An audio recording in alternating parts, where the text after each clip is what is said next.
Hi, we're Westall 66, and this is a breakdown of the tracks of our new EP, and we're talking about Staring at the Sun.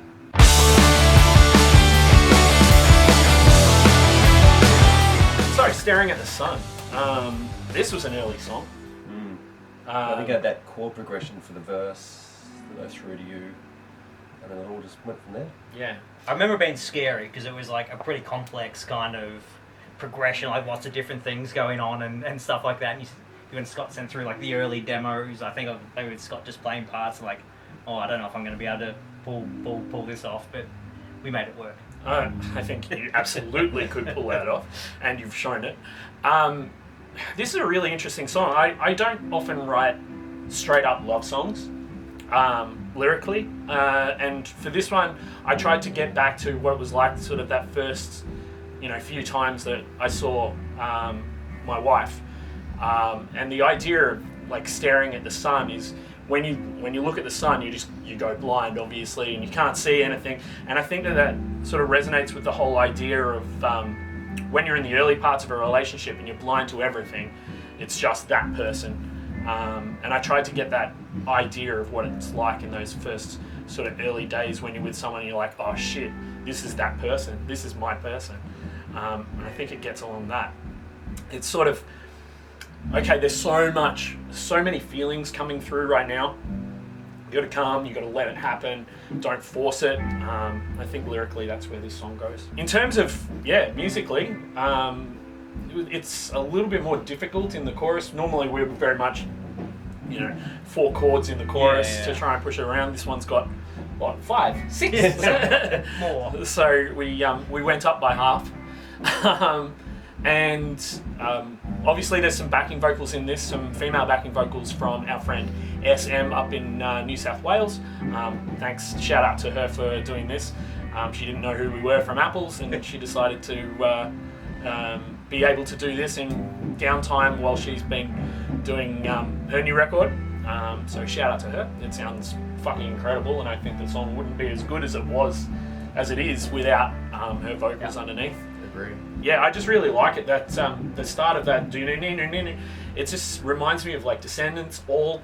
So it's like another influence that sort of lays on our sleeves.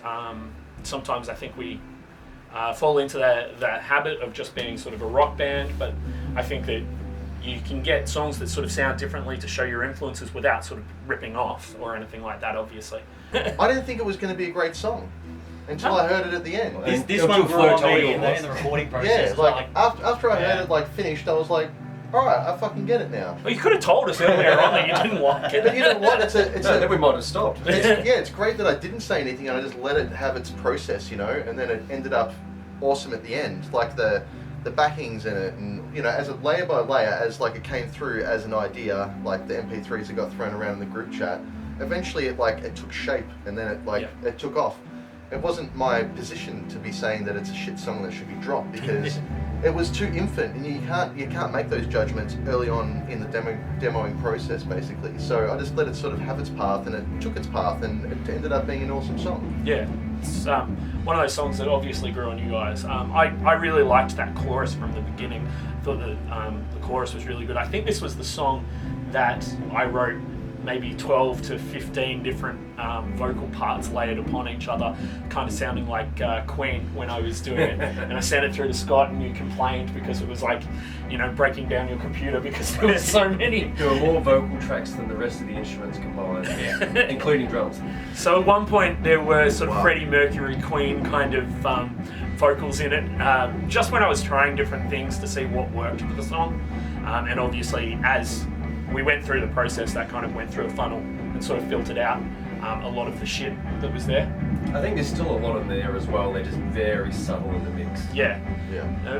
There was times during the recording process where I got kind of lost in vocals, like wanting the vocals to be as big and as grand as they could be. And then, one day I sort of stripped it all back and was listening to it, and I was like, well, this is who we are. We're a rock band. We've got, 3 of us do vocals, 1 lead vocal and 2 backing vocals. So it needs to be like that rather than being, something Freddie Mercury where, we'd have to get the Bruce Springsteen five choir people in the back. Mind you, our range is about an inch. Yeah, yeah, it was super fun putting this song together, and this was the song that probably had the most growth out of all the songs. Yeah, 100%. It sounds different on the record than it did when we started it. Yeah, for sure.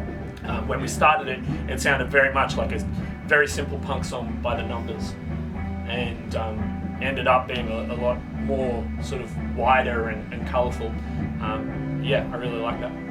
Favourite parts? It's all pretty good. I do like the intro. It might be boring, you keep saying the intros. Yeah, everyone likes the intro. But yeah, I do like the way it just kicks in and rocks straight away. Yeah. I like the chorus. I like the fact that it's kind of doing that D to F sharp kind of like, it kind of sounds, you know, it's not just like you said, not just a straight punk rock kind of thing. There's a mix there. It's got kind of a little bit of an edge by going up. Don't want to talk, you know, chords and stuff, but going up to like that F sharp kind of thing, it just gives it a little bit of something, and then you go back down again and up. It has this like really nice kind of, it bounces around. yeah, chords, and it kind of just flows. It's got this nice flow to it that just. It shouldn't really work because you've got so much kind of going on there, like note-wise. But it all kind of like tells us a little bit of story as it goes through. Yeah, I think once again we're going back to other things that we've said about other songs. Builds up. Yeah. There's steps to the song, which, yeah, it may not be, you know, stripped back. Is, you know, obviously it starts full band, but those steps still are there throughout the song. And then that stop towards the end, that you done it, you see me, bam, bam. I really love that part. Some really powerful drums coming back into that second half of the chorus, and then that sort of high vocal at the end is super fun. Why did we choose this one for the title of the EP? Because I really wanted an astronaut on the front of the EP. I thought that was probably the answer, but it's. I mean, I've always had a nice ring to it. I've long been fascinated by retrofuturism, and the sort of the EP cover is sort of a take on that retrofuturism sort of thing. But I wanted the astronaut sort of looking up, and then it just kind of made sense with staring at the sun. There was a long time that this EP was just not going to have a name, and then we decided at the last minute to call it "Staring at the Sun" because it worked with the EP cover. Imagery. Yeah. So there we go, "Staring at the Sun."